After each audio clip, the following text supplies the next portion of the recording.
Brighter Stars ni timu ya Airitu kuma gicigo kia ubunge gia Tetu kaunti-ini ya Nyarari. Muthenya wa umuthi tukenda kumenyana na Nyarari ici.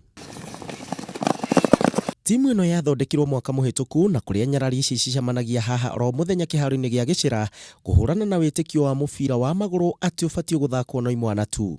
To make sure o mundu ni auma na kaundu again o muthenya ucio, at least ni wathi na kaundu keru walan muthenya ucio nigetha rucio ugiuka ri ukalanika ngeoguo na ukalema mundu akita hali depressed na tutingi train umwe witu atakuigwa wega koguo no nginya tukamba twaikara thi tukamwariria nigetha tugatwana twi kindu kimwe. Na kuona Airitu aya mathiururukiirio ni mogwati maingi mari na njira cia kuhurana na thuti cia thi na ithenya inde riu gukurania kimeciria. Turenda hena kindu turenda guthondeka gikundi to yani gia mubira tu na tutari mubira-ini ri twakoragwo hena kaundu tureka na hunja nigetha tukoneka at least twakurania meciria ya twari kihalo nigetha andu mateo ikara indo tondu ingia indo ikara indo mundu ni athika maundu mangi matari mega. Thengia wa kio kiao Nyarari ici niciuritie aciari ao kunyita mbaru iheo ciao cia mubira.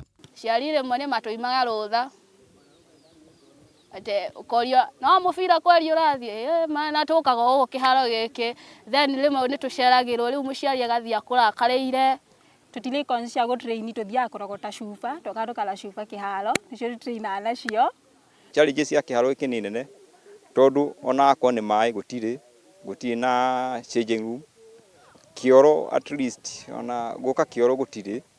Kuringana na Nyarari ici ica ikuhe mari na matanya ma gukorwo makinyita itemi thiini wa mbitika cia Airitu cia guku bururi-ini na nginyagia gwetha mieke ya guthakira irabu na timu citiganite. Hari ngenda gukinya niko na ngithakira kirabu kinene ta national team Harambee Starlet ona kana nja ya bururi. Kuma Gicira Tetu no turathie na mbere na gukuria iheo cia Nyarari oro ndu mwe na imwana nini icagi-ini.